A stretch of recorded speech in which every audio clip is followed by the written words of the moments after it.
Salam Demokrat. Kita bertemu lagi dalam Suara Demokrat bersama Bapak Susilo Bambang Yudhoyono, Ketua Umum Partai Demokrat. Bersama saya Mira Permatasari dari Washington DC, Amerika Serikat. Bapak SBY, beberapa saat yang lalu Bapak telah menyampaikan pernyataan pers tentang proses politik yang telah berlangsung di DPR RI terkait rancangan undang-undang pilkada yang telah menetapkan pilkada untuk dilaksanakan oleh DPRD. Bapak menyampaikan bahwa Bapak kecewa dengan apa yang terjadi dan akan melaksanakan langkah-langkah politik ke depan. Apakah bisa dijelaskan lebih lanjut Bapak, rencana Bapak ke depan tersebut? Saya sungguh sangat kecewa. Kecewanya itu atas dua hal. Pertama, opsi yang diusulkan oleh Partai Demokrat, yaitu pilkada langsung tetapi dengan 10 perbaikan besar, 10 persyaratan yang harus dicantumkan dalam undang-undang pilkada yang baru, itu ditolak oleh semua fraksi. Di tingkat panja juga tidak tembus. Artinya apa? DPR berkeinginan hanya dua opsi. Opsi langsung, di mana PDI Perjuangan dan sejumlah partai politik berada, kemudian pilkada oleh DPRD yang itu diusung oleh Koalisi Merah Putih. Seperti itu. Lobby dilakukan juga tidak tembus. Padahal saya punya keyakinan bahwa itulah opsi yang terbaik. 10 tahun saya memimpin negeri ini. 10 tahun itu pula rakyat mengetahui, kita semua mengetahui banyak sekali ekses, banyak sekali penyimpangan, banyak sekali hal-hal yang tidak benar. Kalau pilkada langsung ini tidak dilakukan perbaikan. Tetapi saya juga harus mengatakan demokrasi kita telah berkembang. Kenapa harus setback, harus mundur kembali ke pemilihan tidak langsung yang dilakukan oleh DPRD. Dengan sangat jernih Partai Demokrat, saya pribadi mengusulkan agar opsi pilkada langsung tetapi dengan perbaikan-perbaikan besar itu diterima. Kenyataannya ditolak. Saya kecewa dengan itu. Dan kemudian karena hanya dua opsi dan Demokrat berat untuk memilih mana opsi yang tidak menjanjikan atau tidak secara eksplisit dalam formulasinya pilkada langsung dengan perubahan, ya, dengan opsi pemimpin daerah apakah gubernur, bupati, dan wali kota dipilih oleh DPRD.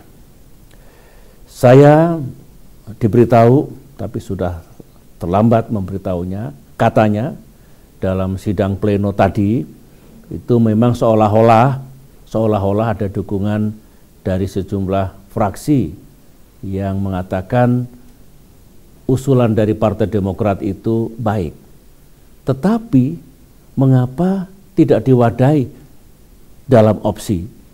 Baik opsi tersendiri, katakanlah opsi 1, opsi 2, opsi 3. Opsi 1 langsung seperti sekarang ini, opsi 2 oleh DPRD yang diusulkan oleh Koalisi Merah Putih, dan kemudian opsi 3 yang diusulkan Demokrat, langsung tetapi dengan perbaikan. Atau kalau memang kita sepakat katanya usulan Partai Demokrat diterima, ya bisa digabungkan opsinya PDI Perjuangan yang langsung dengan opsinya Partai Demokrat langsung dengan perbaikan-perbaikan besar. Mestinya bisa disatukan. Tapi proses politik ini tidak terjadi. Saya harus mengatakan berarti kehendak untuk menyatukan pandangan yang jernih ini tidak ada. Begini Mira ya, undang-undang itu apa sih? Undang-undang itu harus mencerminkan kehendak rakyat. Bukan maunya DPR sendiri, bukan maunya presiden sendiri. Presiden mendapatkan kekuasaan dari mana? Dari rakyat. Anggota DPR RI dapat kekuasaan dari mana? Dari rakyat. Berarti yang berdaulat itu rakyat. Oleh karena itu, kalau kita menyusun apakah undang-undang dasar, apakah undang-undang, ingat bahwa yang harus kita dengarkan, yang harus kita perhatikan dan yang harus kita rujuk adalah kehendak dan aspirasi rakyat. Mengapa saya menggarisbawahi? Saya menguji dengan cara yang saya pilih, antara lain menyampaikan pandangan saya melalui YouTube, kemudian Partai Demokrat mengeluarkan pernyataan pers secara gamblang, pilihan Partai Demokrat, boleh dikata 70% lebih rakyat bersetuju. Pilkada tetap langsung tapi dengan perbaikan-perbaikan besar. Saya memasuki media sosial, dukungannya malah lebih tinggi lagi, di atas 90%. Artinya apa? Rakyat masih menghendaki pilkada langsung, tetapi sekali lagi dengan perbaikan-perbaikan agar penyakit, ekses, penyimpangan di sana-sini tidak terjadi lagi. Karena kalau terjadi ya buruk demokrasi kita.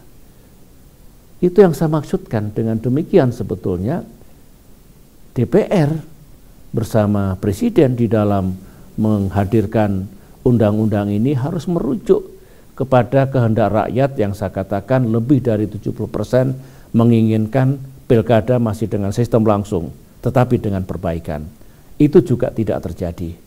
Kecewa terhadap mengapa pemikiran dan usulan kami ditolak, tidak diwadahi, baik sebagai opsi tersendiri maupun gabungan opsi misalnya. PDI Perjuangan dengan Demokrat. Nah, kekecewaan saya yang lain hasilnya pilkada atau pemimpin daerah, apakah gubernur, bupati, dan wali kota dipilih oleh DPRD. Ini kemunduran. Saya ingin tanyakan kepada saudara-saudara kami, para politisi, siapa yang memberikan mandat kepada DPRD untuk memilih gubernur, bupati, dan wali kota? Pemilu legislatif baru kita laksanakan beberapa bulan yang lalu. Rakyat ketika memilih wakil-wakilnya di DPR, di DPD, dan utamanya dalam konteks ini adalah DPRD, tidak tahu, tidak pernah membayangkan, tidak tahu ada rencana bahwa gubernur, bupati, dan wali kota yang memilih mereka, bukan rakyat lagi. Rakyat tidak tahu, berarti pemilu legislatif kemarin tidak klop antara yang dipikirkan rakyat, yang diyakini rakyat, bahwa dia hanya memilih wakil rakyat di DPRD, dan kelak kemudian akan memilih gubernurnya, bupatinya, ataupun wali kotanya secara langsung. Ini prinsip bagi saya. Nah, karena rakyat pada saat pemilu legislatif tidak tahu dan tidak pernah membayangkan kalau akhirnya yang memilih pemimpin-pemimpinnya DPRD, berarti kedaulatan diambil alih oleh DPRD. Dan rakyat disuruh apa? Oh, DPRD mau bagi-bagi, gubernur ini siapa, bupati ini siapa, wali kota ini siapa. Rakyat dikemanakan? Saya harus mengatakan ini kemunduran. Dan dalam undang-undang yang mengatur peran, tugas, fungsi, dan wewenang DPRD, apakah undang-undang tahun 2004, dan saya pikir juga undang-undang pemerintahan daerah yang baru yang akan terbit tahun ini, juga tidak secara eksplisit dan secara resmi memberikan kewenangan itu kepada DPRD. Dari mana kewenangan itu berasal? Dari mana power DPRD untuk tiba-tiba memilih gubernur, bupati, dan wali kota yang rakyat pahami sebenarnya mereka semua yang memilih dengan cara pemilihan yang langsung. Di sini menurut saya ada sesuatu yang tidak benar dalam logika di dalam merumuskan undang-undang ini. Saya berpikir karena ini prinsip, ini demokrasi, ini kedaulatan rakyat, ini pilihan sistem, ini koreksi besar terhadap apa yang terjadi 10 tahun ini, yang saya sendiri akhirnya mengambil sikap tetaplah sistem langsung tetapi dengan perbaikan. Partai Demokrat berencana dan kami sedang mempersiapkan akan melakukan gugatan hukum. Sedang kami pertimbangkan mana yang paling tepat ini, kepada Mahkamah Konstitusi atau Mahkamah Agung. Karena itu tadi, pertama, rakyat tidak tahu waktu memilih wakil-wakil rakyatnya yang di DPRD, tiba-tiba mereka memilih gubernur, bupati, dan wali kota. Kemudian dari mana kewenangan itu berasal? Rakyat nggak memberikan. Tiba-tiba diolah di DPR, dapat atau datang kewenangan itu, power itu. Itu fundamental bagi saya dan alasan kuat untuk membawanya ke mahkamah, baik Mahkamah Konstitusi maupun Mahkamah Agung. Yang lain begini, kalau undang-undang yang mengatur DPRD, rezimnya sekarang masuk undang-undang pemerintahan daerah, begitu. Dulu rezimnya MD3, undang-undang yang mengatur tentang MPR, DPR, DPD, dan DPRD. Rezimnya berubah sekarang. Nah, bayangkan ada undang-undang pilkada, kemudian di situ dikatakan yang memilih kepala daerah itu DPRD, sementara undang-undang yang mengatur DPRD itu sendiri tidak memberikan wewenang apapun. Bagaimana mungkin dieksekusi undang-undang yang baru ini? Sebagai presiden, berat bagi saya untuk menandatangani undang-undang pilkada dan dilakukan oleh DPRD ini selama saya tahu ada konflik, ada perbedaan yang mendasar dengan undang-undang yang lain, apalagi undang-undang itulah yang mengatur pemerintah daerah seperti apa, kemudian Dewan Perwakilan Rakyat daerah juga seperti apa. Saya punya argumentasi seperti itu dan akan kami tempuh cara-cara untuk mendapatkan keadilan dalam kehidupan bernegara, dalam tatanan dan sistem politik, utamanya sistem pemilihan kepala daerah.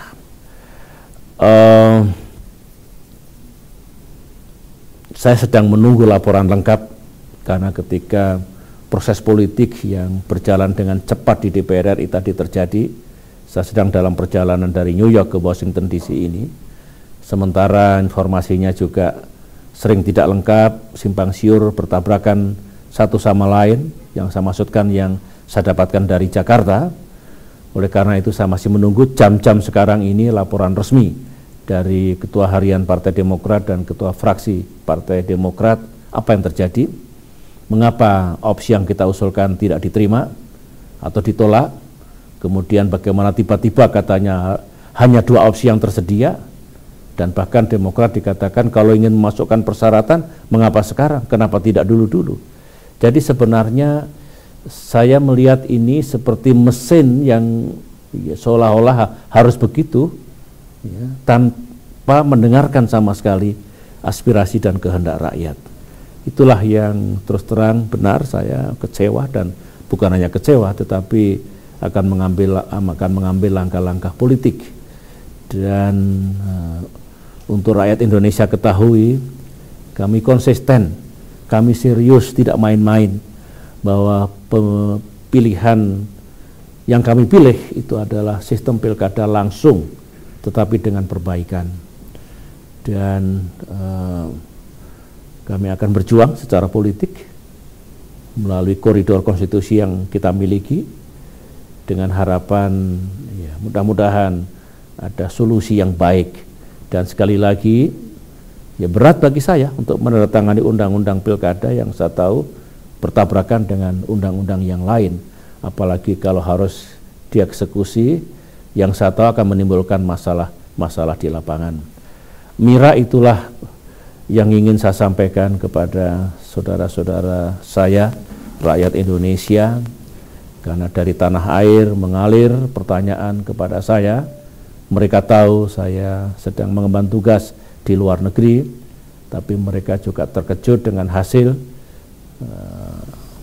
dalam proses politik di DPR, dan masih meminta atau berharap kepada saya apakah masih bisa diubah ini semuanya. Oleh karena itu saya tidak banyak berjanji, tapi langkah yang akan dilakukan oleh Partai Demokrat akan segera kami lakukan. Dan ya, sayang sekali apa yang kami usulkan tidak mendapatkan tanggapan dari kolega-kolega saya, fraksi-fraksi yang ada di DPR RI. Kalau ada kehendak untuk menyatukan, opsi ini akan baik sekali, dan saya kira tidak harus terjadi apa yang terjadi seperti sekarang ini. Itu saja. Baik, terima kasih Bapak. Demikian penjelasan dari Ketua Umum Partai Demokrat Bapak Susilo Bambang Yudhoyono terkait hasil proses politik RUU Pilkada. Jangan lupa untuk terus berlangganan pada kanal YouTube ini untuk terus mengikuti episode berikutnya. Tinggalkan komentar dan saran Anda pada akun Twitter dan Facebook Suara Demokrat. Salam Demokrat.